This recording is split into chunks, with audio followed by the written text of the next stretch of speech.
Hey, what's up, guys? It's Wes.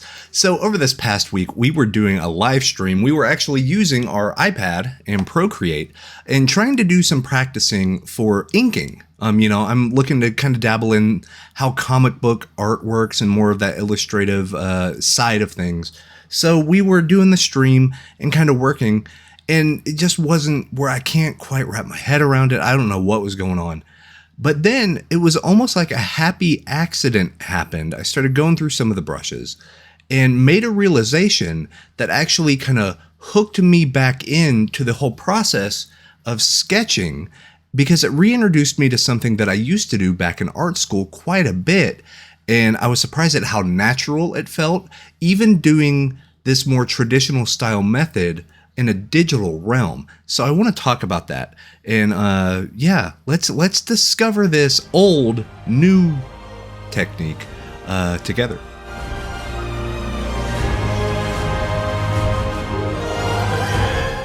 Yeah, so here we go. Right now I'm showing a time lapse of the Procreate session that we had on the live stream. So if you want to see the whole 2.5 hour long, live with commentary, working in real time stuff, go check out the archive for the live stream. I'll put that in the description below. And I do try to go live multiple times a week here on YouTube and on Twitch.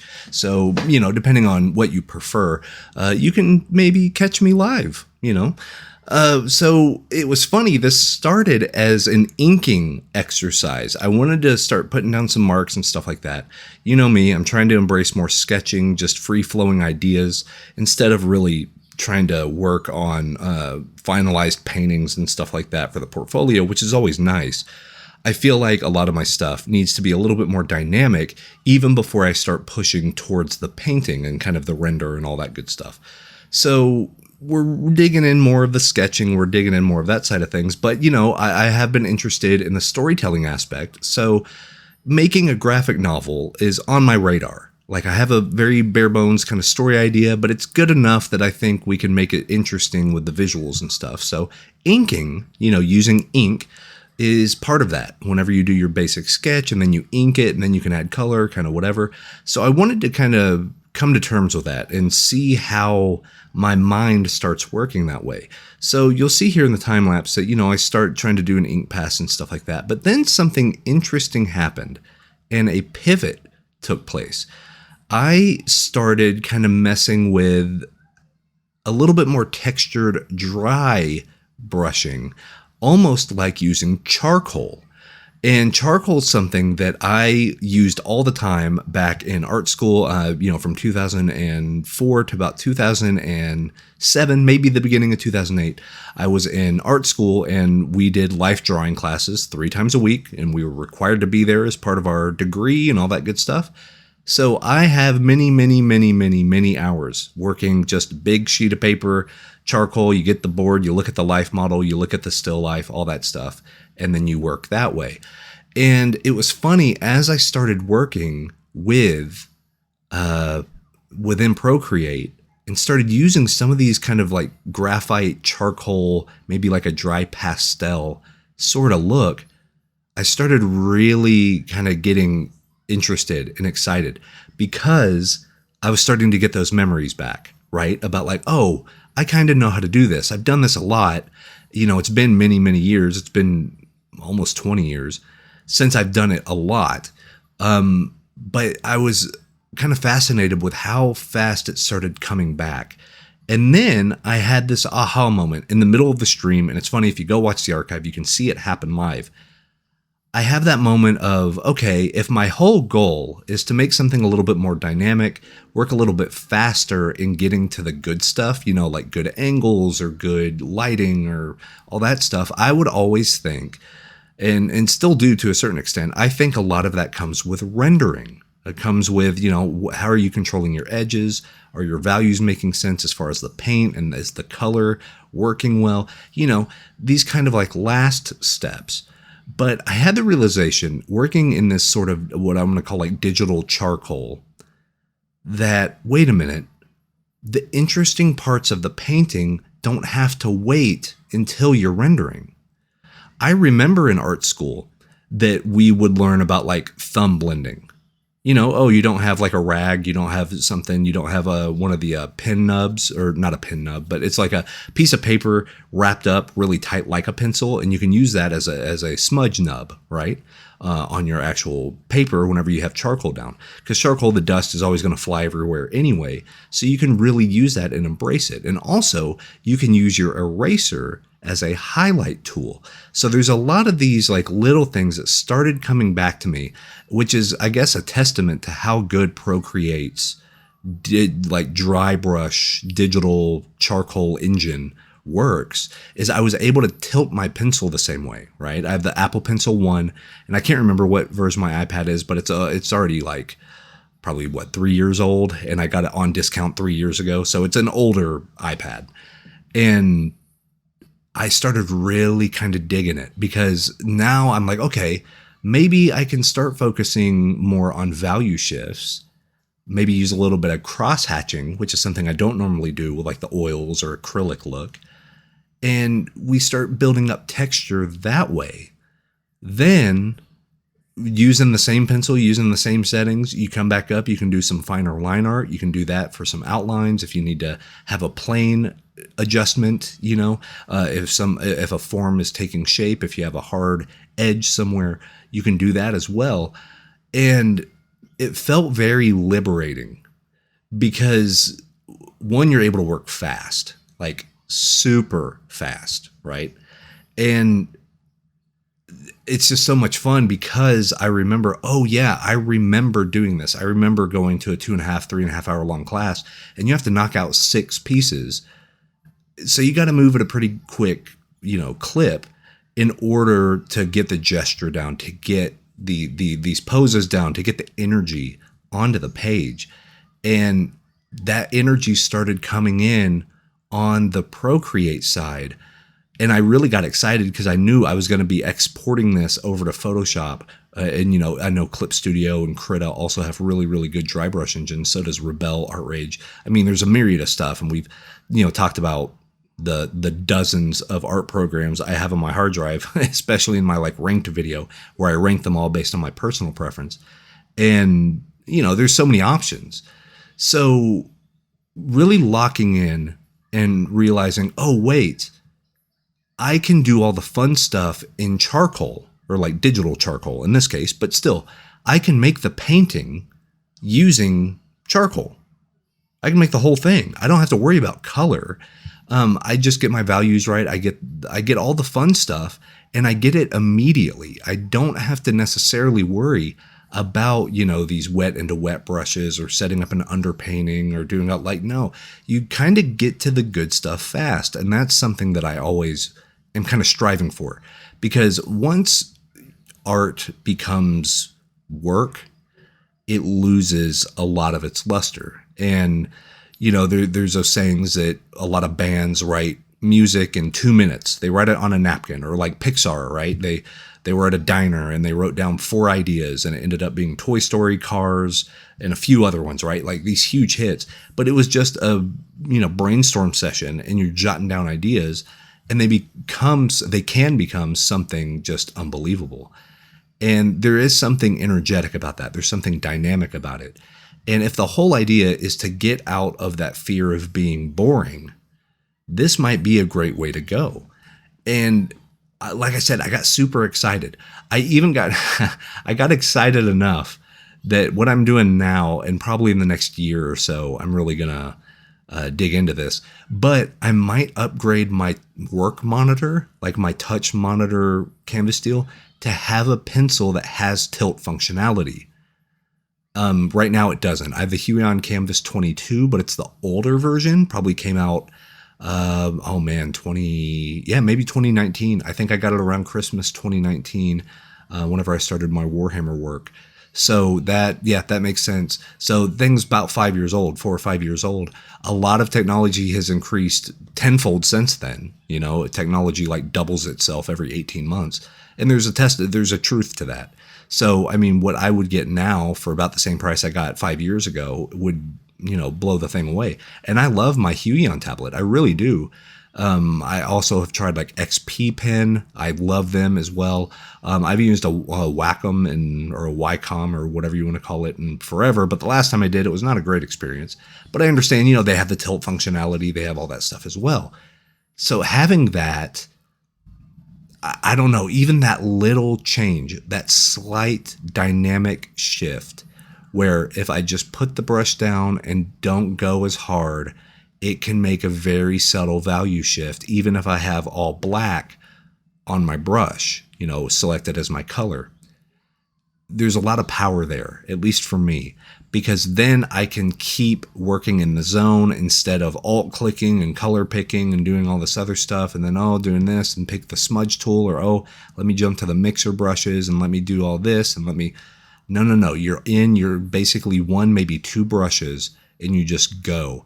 You only work in black and white, based on how hard you're pressing and that kind of opacity and flow of the brushes goes. But then using dry brushes, the actual graphite part of this is interesting because now you have texture. You have texture right there. With every brush stroke, it's going to be slightly different based on how much pressure and what angle you're tilting. Super fun, right? And yeah, everything was dynamic. Everything felt correct. It felt like a good way to go. It felt like I really couldn't make a wrong decision because I could always either undo or I could just smudge over it, or you know what I mean? Like I could stay kind of loose in my sketch and then start refining it in the tilt or in the pressure. The harder the pressure, the darker the line. So, okay, let me use those dark lines for like ambient occlusion, really where light can't hit at all. But let me grab the white. Let me change it to like a white pencil, which is another technique that I learned in life drawing class. That's where you'll do your specular highlights, your kind of tear duct type stuff, the little pin light on your eyeball. The tip of your nose usually collects a lot of oil, so that might be a little shinier. Where your nostrils connect to the front maw of your mouth, like that area collects some oil. So anywhere that's kind of collecting light, all of that stuff started coming back to me. And yeah, this is stuff that I think of whenever I'm painting. But with painting, there's always 5 other things to worry about too, So it can't just be, I need to make the specular highlight on the nose. It's like, well, how do I want the specular highlight on the nose to be? Do I need to get a soft round brush? Do I need to get a hard round brush? Do I need to get maybe an oil type brush if I want to do an impasto effect? You're making 5 decisions before you even pick the color, before you even pick the brush, before you even pick, you know what I mean? Like you're just in your head all the time. At least I am. And doing this, staying with dry brushes that are all going to be a little chalky, they're going to be a little gritty. It just works because then you just have smooth versus not smooth.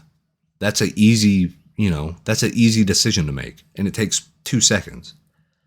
And you're not digging around menus. You're not digging around, well, this brush pack would be good for this. And I have this idea for that. And you can do that. And like, you can always use this as your under sketch and under painting and then work on top of it, of course.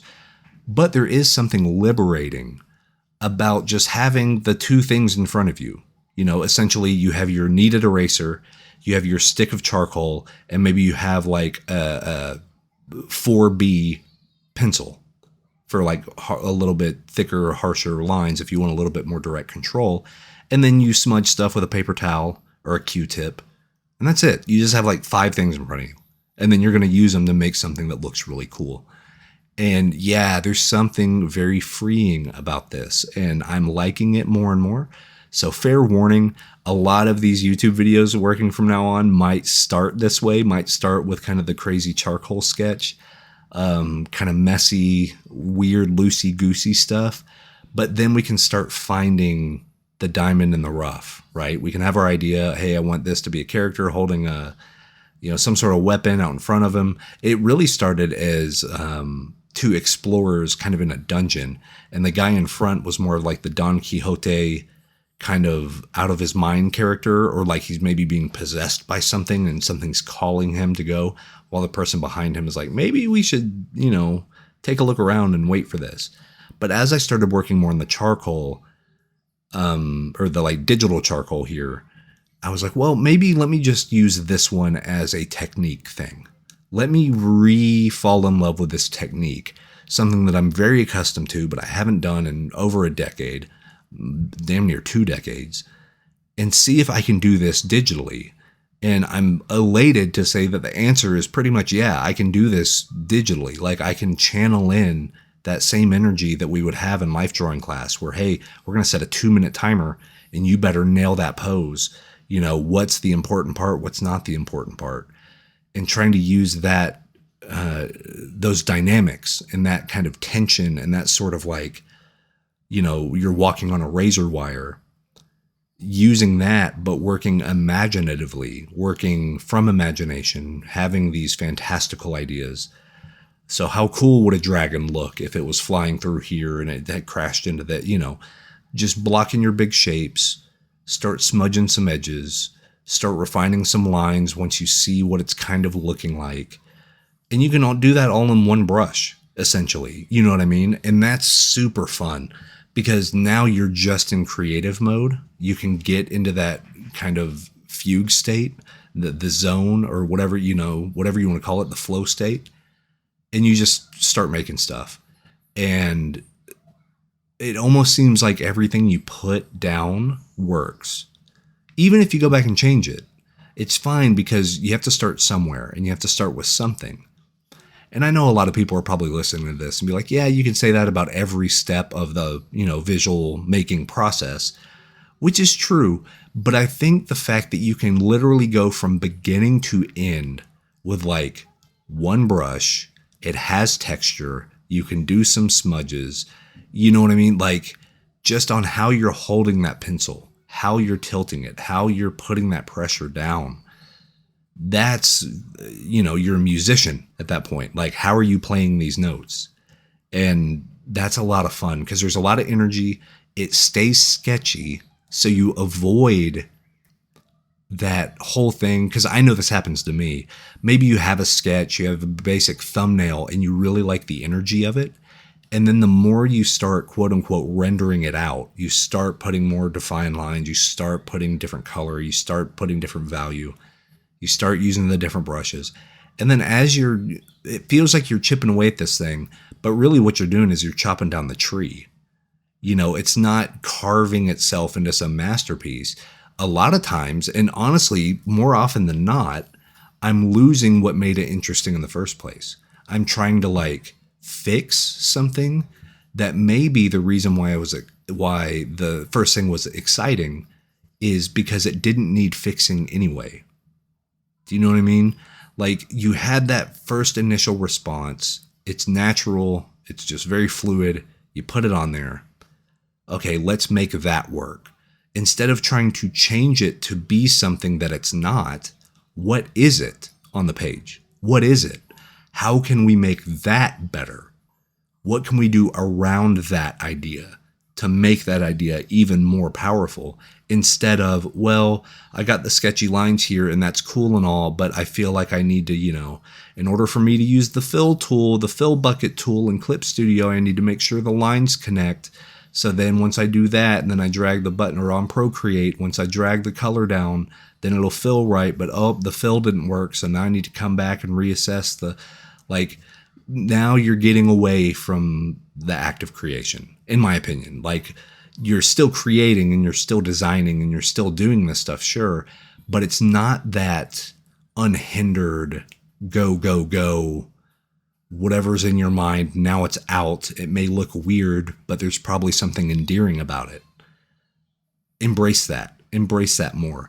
And I find that to be easier with charcoal and with graphite than busting out the oil paints or the acrylics or even watercolor. Like watercolor is chaotic, which is great, but it's also, you have to temper it. Like you have to become a waterbender from Avatar. You know what I mean? You have to do some magic to make that stuff work. I still don't quite understand it. I've used it before, but I'm not good at it.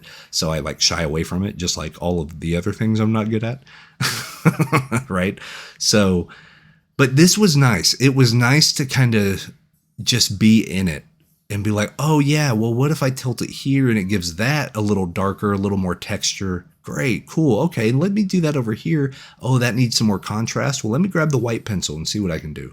Oh, cool. Yeah, that looks good. Should this be a rim light? Yeah. Wait, no, that doesn't work. Let me get rid of it. Like, it was you were having a conversation with the piece. And I think that makes for a better conversation. I think it also allows the viewer to interpret things that maybe you didn't see right away. I knew I wanted a messy, cool background, so I just made a messy, cool background. And where's he standing? I don't know. What's that light source in the back? I don't know. But there's some power to that. It's, hey, keep them wanting more, as the old vaudeville saying goes. Like, show them just enough, whet the appetite, and then, kind of leave them hanging a little bit. Let the audience work for their meal. And I think that's a very profound thing. And yeah, it got me super excited, super jazzed up. I think I'm going to at least be starting all of my pieces just like this, because the texture is going to be taken care of. It's going to have interesting texture. It's going to have interesting brush marks or pencil marks or graphite marks or whatever, charcoal, whatever you want to call it. The marks are going to be interesting because they're not going to be symmetrical. They're not going to be exact. They're not going to be too fake. They're not going to be so digital that it doesn't feel alive. This feels way more alive than some of my other stuff does. And I think that's kind of the way forward. I think that is going to be a fun thing to embrace. And what I'm really excited about is being able to use this, then do like color overlay or an actual overlay layer with color. Because that way, if you use color mode, like on your blending mode, and put your colors, all you're going to get is the hue and the saturation. You're not going to impact the values whatsoever. But with overlay, you're going to get the hue and saturation, but you're going to introduce the value. So like you can get a darker purple, and yes, it will darken the value of what you have, what you put it on, but it's going to do it in a controlled capacity. So it just makes a more rich, vibrant look that's not necessarily going to mess up all of those values you work so hard on. So I'm what my mindset is, if I start with this graphite stuff, maybe do a gradient map to make it, the complementary tone of what I want to do. So like if I'm going to be making mountains or a sky or whatever, clouds, my underpainting, quote unquote, could be like an ochre. It could be more of a burnt sienna, kind of that warmer orange, maybe an orange red color. Then go on top of that nice charcoal gradient mapped piece, maybe with my acrylic brushes, maybe with my oil painting brushes, and start kind of, mixing the cake mix, as it were. Make this thing ready to bake. And yeah, I can see there's a lot of potential here. And it makes me actually excited to break out my traditional sketchbook again and actually break out my real, watercolors and my real oil paints and acrylics and all that stuff, just to see. I've been interested in ink washes. I'm a big fan of like Thomas Elliott, Karl Kopinski, a lot of these people that do incredible ink work. Adrian Smith is another one. Just amazing artists that do incredible ink work. And what started as a thing of I need to get better at inking turned into, man, I forgot how much I love charcoal. So you never know. Your intent could be one thing, but if you work through it and you start finding things that you start getting excited about, go chase after that and see what it brings. But that's my advice for this time. That's my time for this time. Yeah, if you need any like digital brushes, if you want some online courses, maybe a landscape course. I know I'm working on a portrait course right now. If you need help with like color theory, things like that, you can go check out my website at www.wesgardner.art. And I'm gonna, I got everything up there. I got some free brush packs for you. I'm working on, new tutorials, all that stuff. They should be out maybe by the first of the year, maybe even before, knock on wood, if all of the other recording goes well. A lot of fun stuff planned up. So working on kind of preliminary graphic novel stuff, working with a few people there. Man, and there's some big announcements that I'm going to be able to show after the new year. which I'm excited about. But yeah, go over to wesgardner.art and take a look around. We'd love to see you there. Also, there's going to be like links to the Discord and stuff there as well. So we'd love to have you there as well. But that is my time. And I hope you guys are having a lot of fun and staying safe. It's kind of crazy right now. I'm recording this during election day during, here in the United States. So pray for us. But that's my time. I will catch you guys next time. Until then, go make cool art, and we'll see you soon.